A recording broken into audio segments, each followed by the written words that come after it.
Welcome to Storytelling on Orchard Street. I'm your host, Pete Solomita.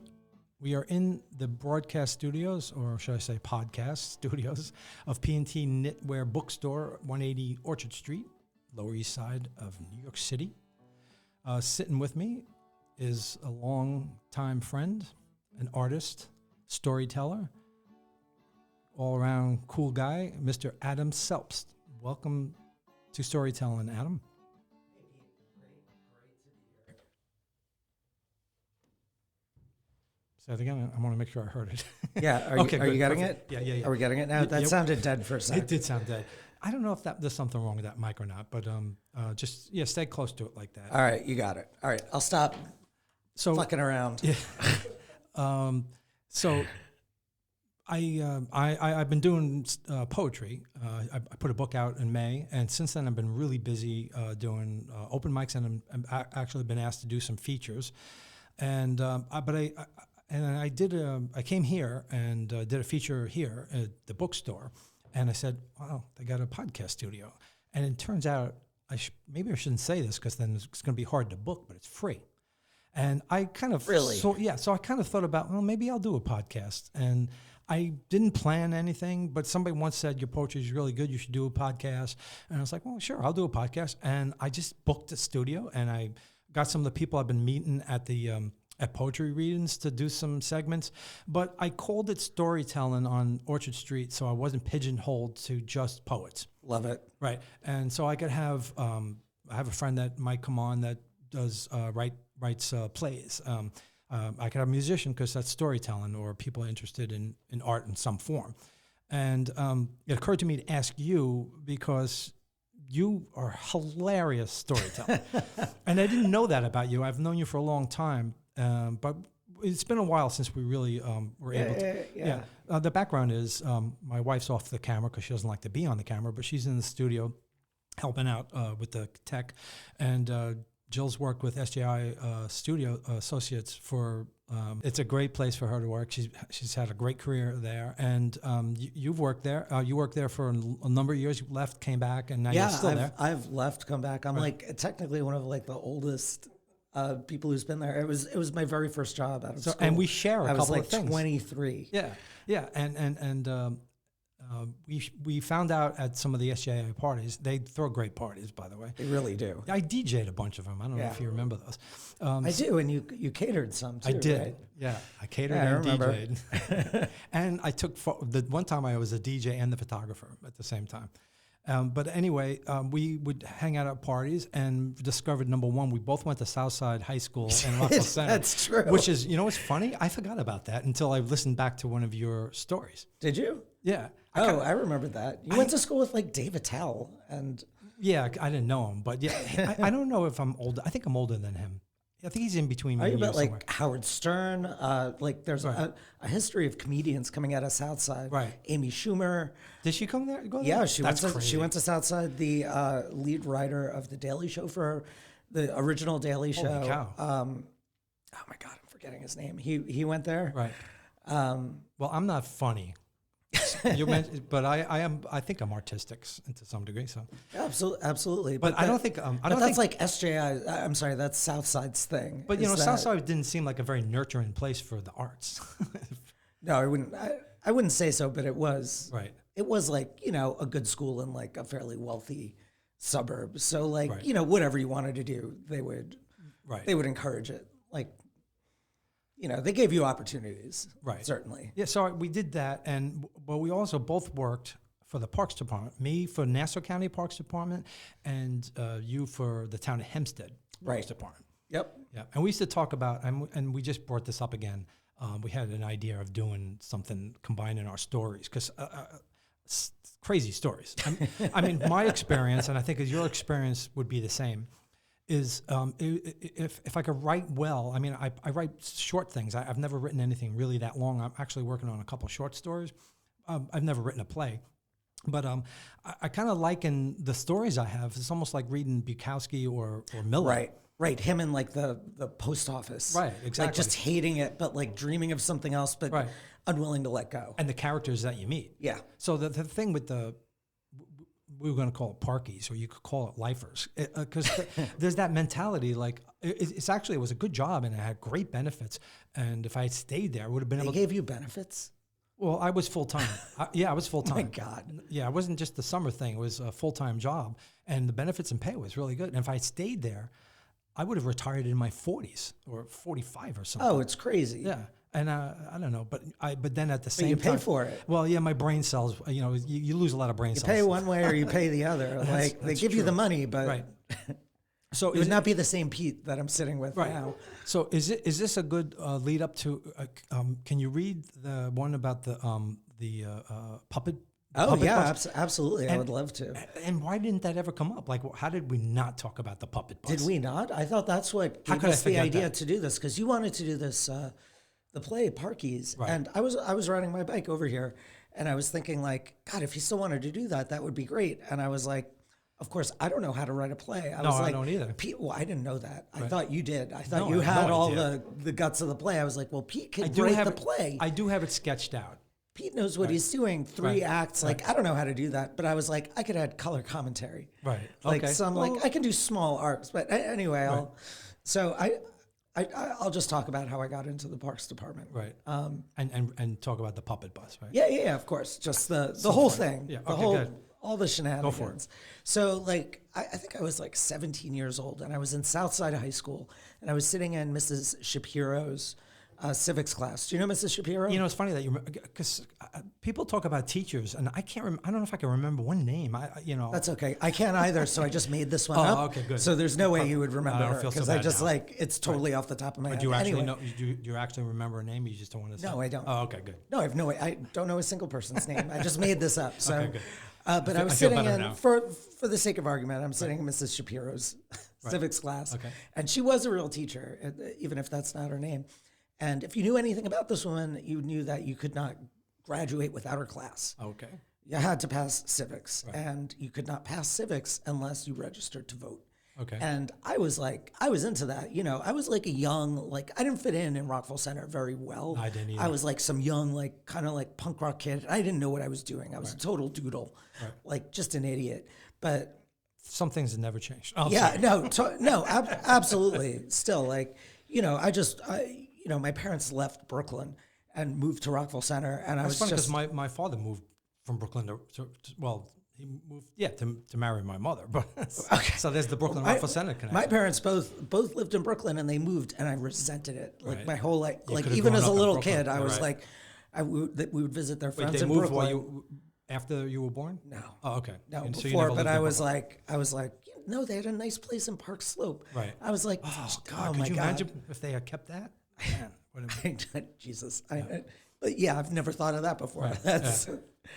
But so I'm sitting in the class, and she's like, all right, I'm gonna pass out the stuff to vote. You have to register. I recommend you register for like a primary party so you can vote in the primaries. And then she said, I recommend that you all register as Republicans. Right. And I was like, Republican? Like, I was like, no, I don't think you understand. I didn't understand, because she's like this progressive teacher, I thought. Right. And I was like, no, I listen to Jim Carroll. Right. I'm like out there, like in the East Village, you know, like I'm a cool guy. Am I wrong in saying that he was from Long Island too? Jim Carroll? I don't know. I didn't even actually read him. It's just something it was like a persona I took on. Okay, got it. Like, I listen to the Ramones. Right, sure. Like half a bootleg, whatever. Right.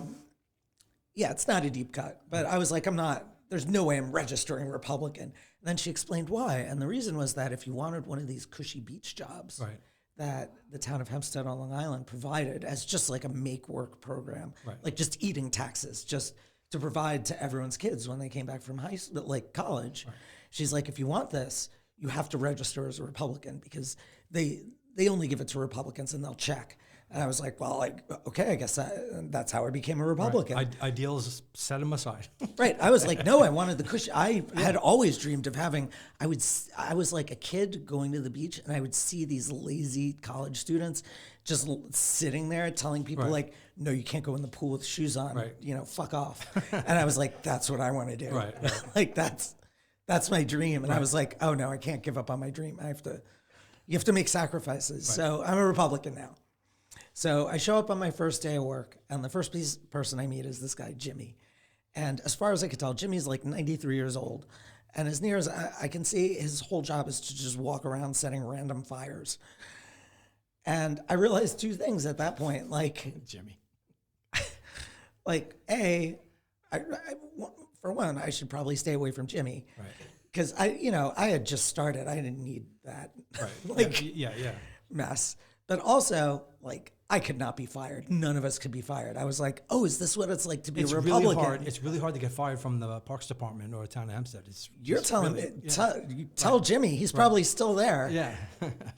Like, he would, like, turn on, we had these World War I barracks, and he would just turn on all the burners and wander off. Right. And it was, like, next to, like, a silkscreen factory and, like, places where they were doing welding and stuff. It was, like, open fumes. And, like, I worked in the silkscreen department, so it was, like, acetone. Right, like, so I was like, oh, this is wonderful. But as it turns out, like, I was, like, this schmuck punk kid who couldn't keep his mouth shut. So I did not fit in with this, like, Town of Hempstead, like, deep red, Long Island type of people. Right. Like, they were all, like, lifers. No offense to those kind of people. No, I mean, look, they all worked there. They worked hard. Right. Like, there was a wide variety of people. It was interesting. But they were all, like, it was, like, a pretty deep red. Like, people carried guns on them all the time. Right. And, like, they didn't need some, like, white guy with dreadlocks and, like, dyed black hair telling him, like, whoa. Did you really have dreadlocks?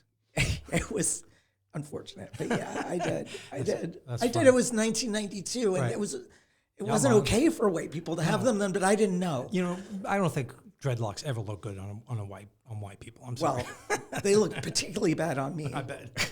Believe me. I can imagine. It was like sort of some goth industrial thing I was trying to pull off poorly. Right. I weighed like 115 pounds. I was like, with like not intimidating anybody with these stupid things. Right. But so at one point, they didn't like me.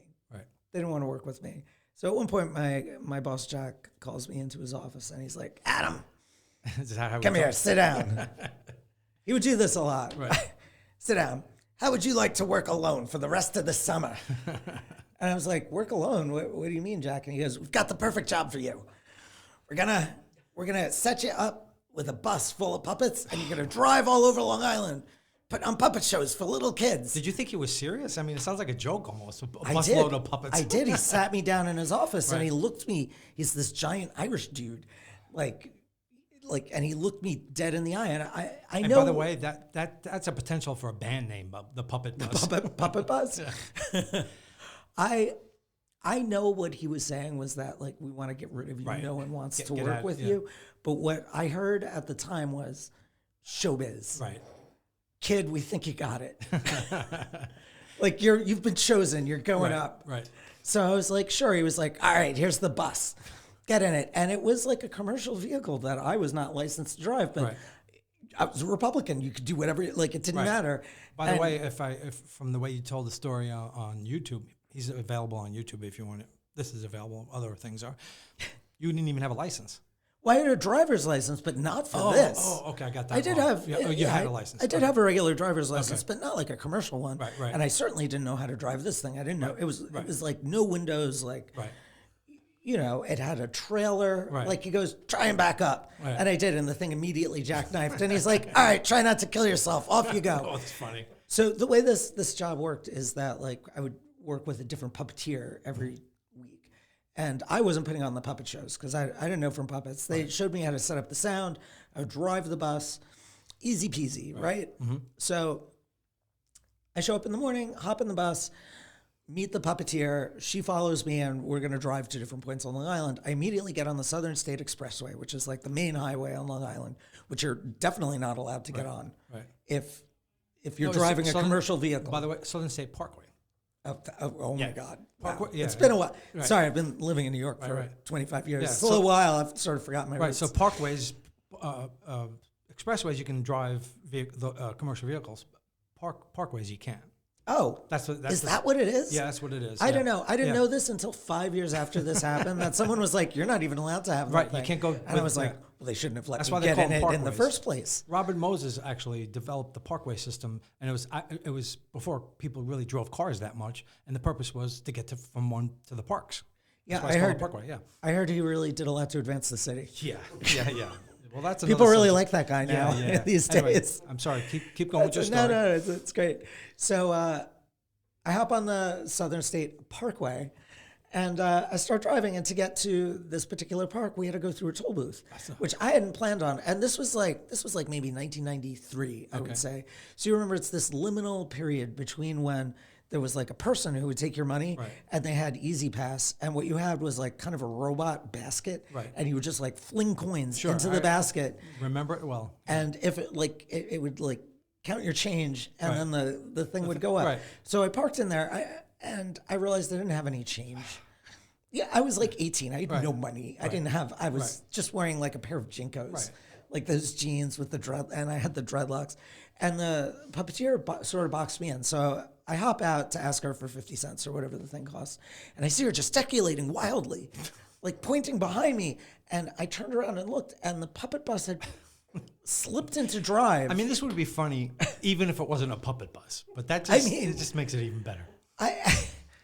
And just slowly started like moving towards the arm. And I stood there sort of paralyzed for a second, and it caught the arm in its grill and tore off the entire back of the toll booth, and started just like slowly trundling down the on-ramp to merge into the Southern State. And so here's something I didn't know about toll booths. If you utterly destroy one, an alarm goes off. It sounds like an air raid siren, like ew, ew, ew. And so people are like freaked out, and I see them getting out of their cars and like looking, and what they're seeing is me, 120 pounds, dreadlocks, like Jinko jeans, like running after this puppet bus, screaming like, no, not me. Like, so this won't surprise you, but my parents would never describe me as an athletic child. No. It's a little bit of a surprise. Growing I'm up, shocked. Right. I know, you know me now. I'm a jock, right? A real athlete. But this is to date. It is the most athletic thing I've ever done. Just in sheer panic, I caught up to the thing, and like Indiana Jones. I'm glad you said that. My way in. I was waiting for that. Like swung inside like just a total stud. Right. And like put it in park, put the emergency brake on. Also, it was never in park. I just left it in drive and got out. I'd been driving for like 4 months. I didn't know what I was doing. And I walked back to the, to where the toll booth bank, and I sat down on the curb, and I began to cry because like this was not like a job that I really liked or was cut out for. It was not a job that I was good at. It wasn't career aspirations. No, but it was a job that I needed. Like I needed it to pay for rent, for school. Like I could not get another job at this late into the summer. It was like July. It's impossible. So I'm crying, and the manager of like the toll booths, there was still one man on duty, and he walks over with like the broken pieces of the toll booth. And he looks at me, and he's just like, you can see he's getting ready to like tear me a new asshole. And I just look up at him, and tears streaming down my face. And he looks down, and he sees the insignia on my shirt that says Park Field Worker, Town of Hempstead. And you just see his arms droop, defeated. And he throws down like the pieces of the arm. And he goes, Town of Hempstead, huh? And I'm like, yes, sir. And he goes, you guys have to stop doing this. So good. Like that's happened before. He goes, do you know how much these things cost? And I'm like, $40. Like, I don't know. He goes, get the hell out of here, kid. So I'm like, okay. So I hop in the puppet bus, and like we go, and we get to the place, and I start setting up the equipment. And this poor puppeteer is still following me. It's her first day. Oh my God. And she's just watching all of this. And she comes up to me. She's like, so I saw what happened back there. I'm like, well, yeah, that's how we get out of paying for tolls. You don't think I'm paying for every single toll that we have to go through. And she gave me this look that's like, like a coworker who's like crazy, and like you suspect it. And then they say something where like, you're like, oh no, they're really. Yeah, they really are. They really are nuts. Like you see her eyes like. Oh, no. And look, I did. Here's the thing: is I went back to work like that whole week, and I kept expecting for the hammer to drop. And here's the thing: is not only did I not get fired, no one even called my boss. That's so funny. Like no one, like they just built a new one. Like no reports one made, no. And like, I can't say that like I learned a lot from that job. I really did not even learn how to drive a puppet bus. Right. But I did learn one valuable lesson, which is like definitely carried through to today, is that it is way better to be well-connected than competent. Right. Like that's... I agree. That's a lot of people have lived their lives with that philosophy. Oh, I think most people. Yeah. It's like, any middle manager at like a Chrysler dealership, right. I'm like, I know why you're here. It's not because you're like the best car salesman in the world. Right. It's like your dad owns the place. That's exactly. The only way that story could possibly be any funnier is if there were puppets if they fell out of the bus onto the parkway. Oh my God. I really would have gotten in trouble then because the puppeteer would have like come after me. No, it would have been like a puppet massacre with like puppets everywhere. And it would have been in the news, oh my God. Hundreds of puppets lying, pictures of 100 puppets lying. I hated it then, but now I would love it. It would be like... So guess what? I realized I usually ask my guests to write 3 or 4 line bio, and you were nice enough to do it. And not only that, you had to send it a second time because your girlfriend edited it. She did. And I went off script, so I'm going to read it. She's a Virgo. Yeah. I sent it to her this morning, and she's like, no. Well, then I have to read it. Please do. Go right ahead. Adam Selbst is a designer, SJI, writer, and storyteller from Brooklyn. I got that part right. Right. He has been attacked by a tiger, mugged over 15 times, and once meandered into a foreign war because he wasn't paying attention. He is not smart. He's been featured on McSweeney's, The Moth, Risk, Story Collider, Artichoke, WBAI, and many other places. So, the Top Gun of getting mugs. That's one of the stories you have up on YouTube. It's unbelievable. I've been mugged a lot. I got to tell you, I cried when I was watching. I laughed so hard I cried. That is deeply meaningful. No, to me. it's true, and I don't say that. You're a connoisseur. Yeah. That's really. And I love the one "Pray" about moving to North Carolina. Oh, the tiger. The tiger one. My mom's tiger, right, which is foreshadowed in your. So let's talk about some of those things. But I want to ask you about Big Irv's Storytelling Roadshow.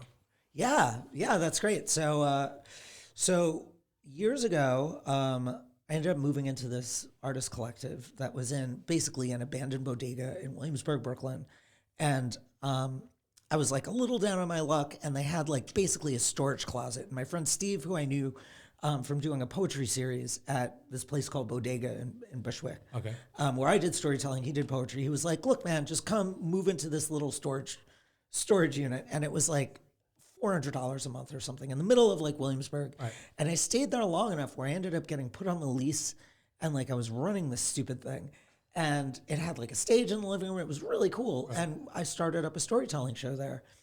And I went through a few iterations where it was like sort of variety show. We would have poetry. We had some people from like the old school, like Lower East Side thing. This guy, Johnny Bizarre, who got up there and started like nailing nails into his dick.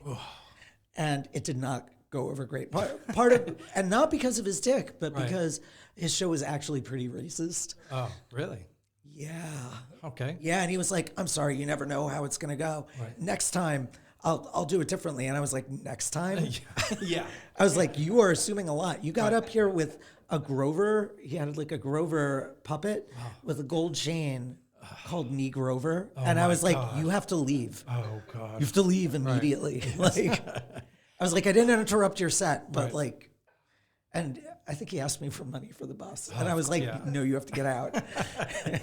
Well, you never know what's going to show up at an open mic, right? Or no, and for a while I was like open to like welcoming like any kind of weirdo who would come in there, but then eventually you have to draw the line somewhere. Yeah, we distilled it, and it became just a storytelling show, and. We had a lot of good people. We had, once it became like, we had a comedy show there too. And we had a lot of the people from The Daily Show. We had, I'm forgetting people's names now. Right, okay. But yeah, we had a lot of great. Is it still going on? No, well, unfortunately, during the pandemic, Big Right. Herbs shut down, Right. which is great. We actually probably stayed a little longer. Okay. We overstayed our welcome a little bit there. Right. But I just moved into a normal, boring, stupid apartment. Right, but after that, do you but- have any designs on finding a new home outside of your apartment? For So it? we did just restart the storytelling series, even cool. if Big Herbs is not around. Big Right. Herbs Storytelling Roadshow is now going on at Philomena's Bar, which is a longtime contributor to Big Herbs, Sean O'Brien's incredible new venture. And where is that? That's in East Williamsburg. It's on Grand Street and like Humboldt. And when is It's on a the regular- first. It is a regular show. It's the first Sunday of every month at 7 p.m. So the next show is going to be this Sunday, December the 4th. Yeah. And we have Gastor Alamonte, who's been on Comedy Central and Nice. done like a lot of TV work. He's absolutely hilarious. We have like a lot of great storytellers. Is it like once a month thing? Yep. Or? Yep. It's Okay. a monthly. Right. If anyone wants to come and check it out, if anyone wants to do it, Right. just give me a call. Cool. How can people reach you if they're interested in that? That's a really good question. Oh man, I hadn't even thought that. Yeah. I have an Instagram. There is a Big Herbs Facebook page that I have to restart. Right. But they can reach me at.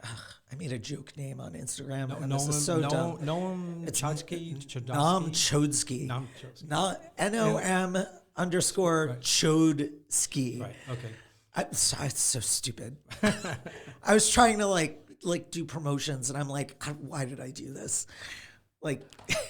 Well, I can't make your December 4th one because I just got asked to do. So I started doing these a lot of open mics, as I mentioned. Maybe I didn't. I don't know. Anyway, I put a book out in May. If you don't mind me promoting myself a little bit. Absolutely. It's called Bitter Pill: 2 Shots and a Piece of Cake. It's on Obsolete Press. And then I really just started writing recently. Maybe last 6 or 7, 8 years or something like that. I mean, that's not too recently. That's pretty right. That's pretty good. Well, it's funny. I was telling a different story, and then I was telling a story that I started 5 years ago at a particular moment in my life that something happened and it made me want to write. And then I saw some poems that I had written 2-3 years before that. So now I got to change my story. Anyway, so I started writing. I never thought I could write. I never thought I was good at it. Really? Yeah, no. And whenever I did write, I would throw it out. I did have a couple of songs in a punk band I was in. They were very simple things. But over the years, if I tried to write something, I hated it. But and somehow I just fell into it, started doing it, and then, I've told the story enough times on this show, so I won't get that much more into it than that. But then the book came out, and now what do? Maybe I'll do some readings. I had only done one reading in my lifetime, and it was January of 2019. 2019, yeah. Wait, so you weren't doing this before then? No. Because I see you've been doing readings since then. Right. Well, I'm saying I did my first one then, and then the pandemic hit. Oh, right. And I was asked to come back. I did well. I did good. And I was asked to come back to that one. And then the pandemic hit, everything shut down, and they kept going on Zoom, but it didn't interest me. It's tough. Yeah. It's tough without that audience feedback. Maybe in the future I'll do that if there's a reason to do it. But now I get the thrill of the audience. I mean, I was in bands and I love being on stage, but I was always in the back as the drummer and never in front of the microphone. I love being in front of a microphone. So I started doing it, but it's been going pretty well. I'm starting to get asked to do features. I did one feature here. And so I started going to Mimsy Mac's open mic at Freddy's. She's a musician. She's been around performing for a long time. I don't know how long she's been doing the open mic, but I went to a couple of them, and she really liked what I did. And actually, we might collaborate in some form, but she invited me to do the next feature. She has an open mic. Oh, that's amazing. A feature is like maybe a 20-minute set. Everybody else gets like 5 or 7 minutes or something like that. Do you ever do the poetry? Oh God, it's right down the street at the candy store place. I have not. So I've done. I'm starting to get out more and more and find new places to do it. Freddy's is a great venue. But this is going to be with music. So I got musician friends that are going to back me up, spoken word with music. So I'm looking forward to that.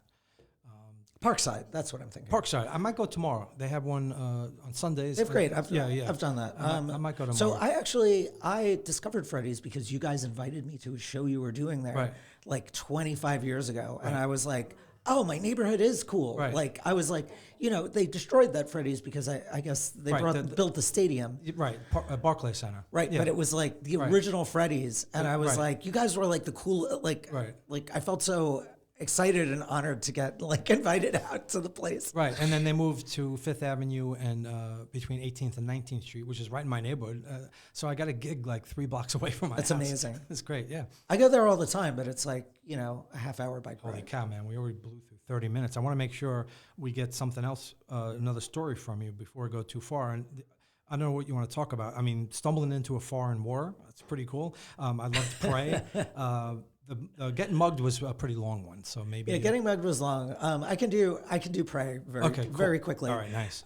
So my parents grew up here. They were, my mom's from Crown Heights, my dad's from East New York. Right. But when they got older, they decided to move to North Carolina, and they'd been there for like a week. Right. When they called me, and my mom, who loves animals, was like, Adam, you're not going to believe it, but in North Carolina, it's legal for us to own a tiger. And like growing up, my mom loved animals, but like I remember learning how to crawl, stumbling into my parents' cat Patience, who promptly just opened my face right up. Like I still have a scar on my nose from it. And a lot of parents would have sided with their kid. Right. Are you okay? Right. Something. Maybe we should get rid of the cat. My mom was like, right, exactly. Right. And my mom was just like, well, I guess Adam probably learned his lesson. What are we going to do? The cats were here first.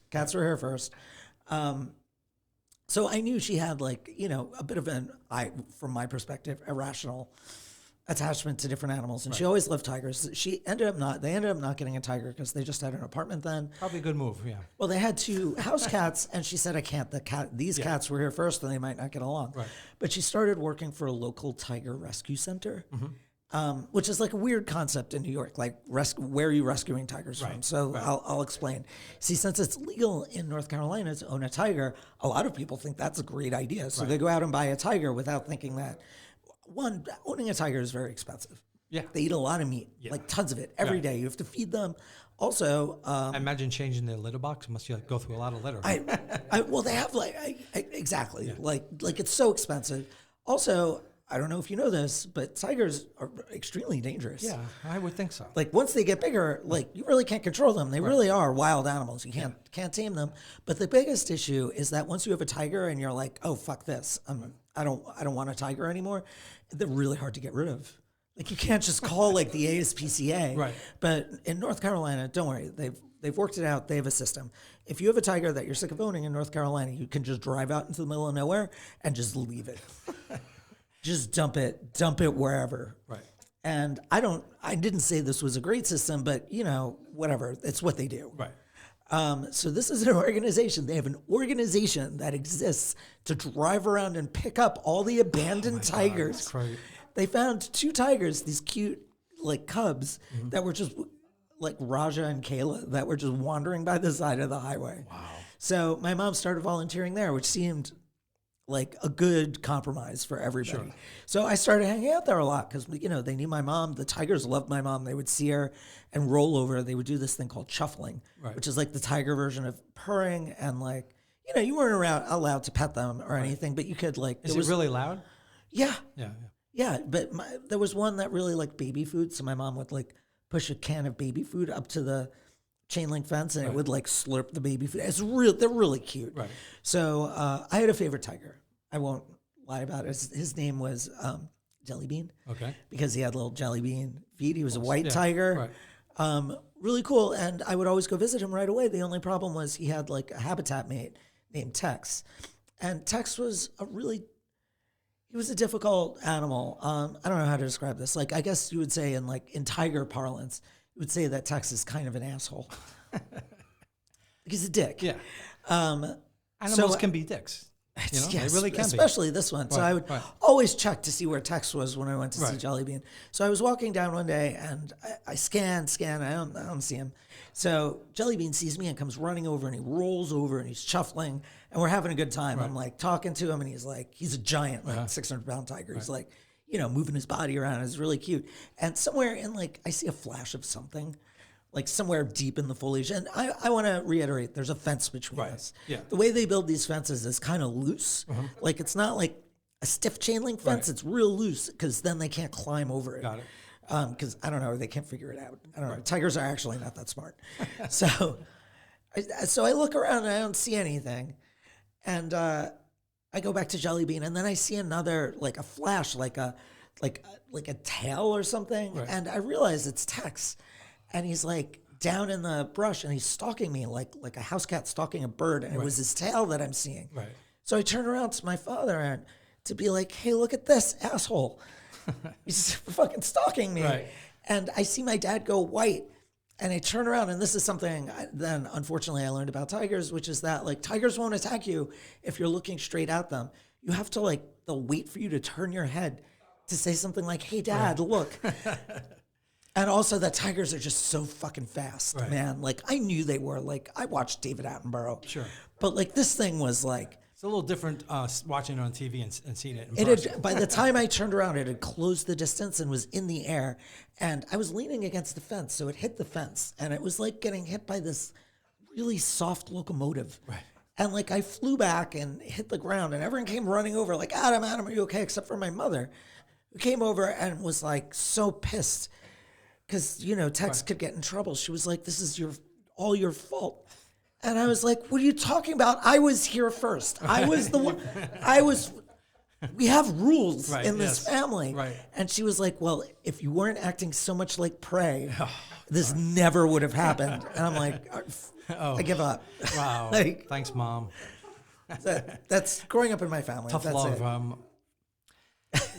So, this is going really fast. I'm enjoying your stories. Do we have time for you to read something?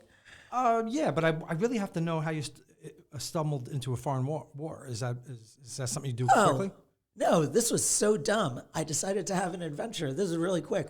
I booked an open jaw ticket that landed in Dhaka in Bangladesh and left from Mumbai. And I was like, I'll have an adventure getting from point A to point B. And I forgot that you can't drink in Dhaka. And just being like a Western white guy there, no one wanted to rent me a room. They were suspicious of me because people don't usually go there. I'd been there before and I liked it. Like, but I was like, after 3 days, I was like, all right, you know, actually I did not plan this out. So I was like, where can I go? I didn't have my visa for India yet. So I was like, I'll just go to Nepal. Like I love Nepal. And I forgot there was the Maoist insurrection as we were landing into Kathmandu. I'm like, well, why are all the lights out? And the Maoists had surrounded the city and cut off all the lights. Oh my goodness. And I had forgotten all about it. I was like, oh, Jesus. But I still hung out there. And actually it was fine. The Maoists, like you would get like a pass to go hiking from the government. And then the Maoists would give you a pass to go hiking.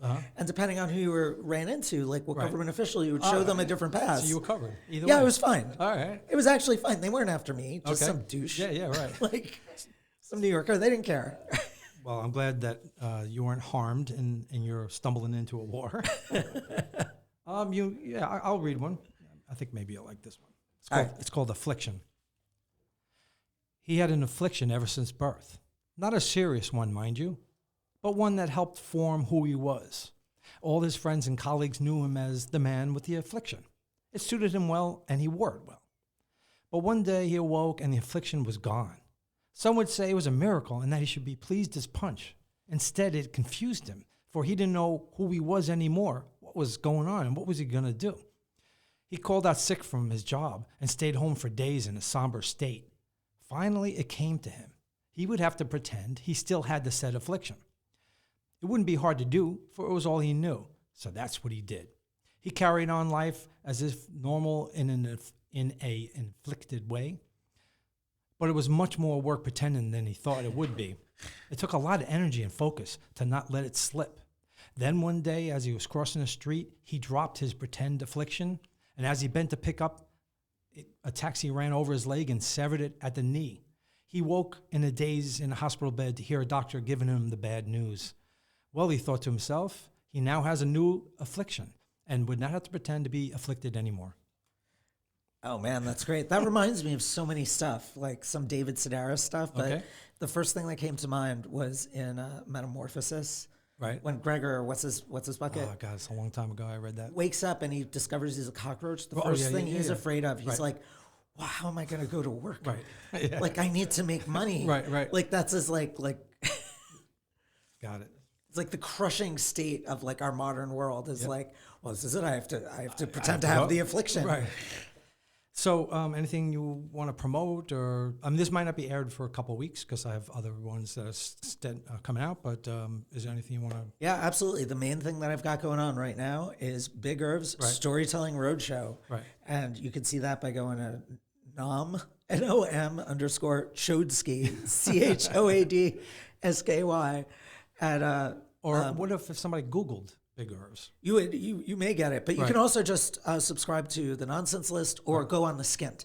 Those guys have been really great to me. They're really wonderful lists to get all of cool, cheap stuff going on in the city. Two of the ones that I watched today on YouTube looked like they were at the same place. Where was that? So the Prey and the Puppet. So that's the Artichoke, which is a wonderful show that happens up in Beacon. Oh. And that's an incredible show. If you happen to be up in Beacon, that happens. I love Beacon. That's a good reason to go every there. like 2 months or so, and you can just look up the Artichoke Storytelling Series, and that is honestly my favorite show. It's better than my show. Oh, okay. And they have like just like people that host the Moth. Right. You have like Kevin Allison, who was on the State on MTV, if you remember, and he has a really famous show now called Risk, which is like stories that you would never tell anybody, but he entices people to go on his podcast and a show to tell them. Cool. But my show is the first Sunday of every month at 7 at Philomena's. Cool. I'm really glad you came down here to do this with me. Had a great time talking to you, and maybe we'll one of these days actually get around to doing the play. Let's do it. Yeah, I'm ready. Yep. Again, I'd like to thank my great friend Adam Selbst, funny guy, great storyteller, and this has been Storytelling on Orchard Street, and I'm Pete Solomita, your host. We're in the podcast studio of P&T Knitwear, 180 Orchard Street. It's a bookstore. It's a new bookstore, so come down and check out the books. And thanks for listening, and until then, and good night, or goodbye, or whenever you listen to this. Have a good morning. Thanks. Good night, guys.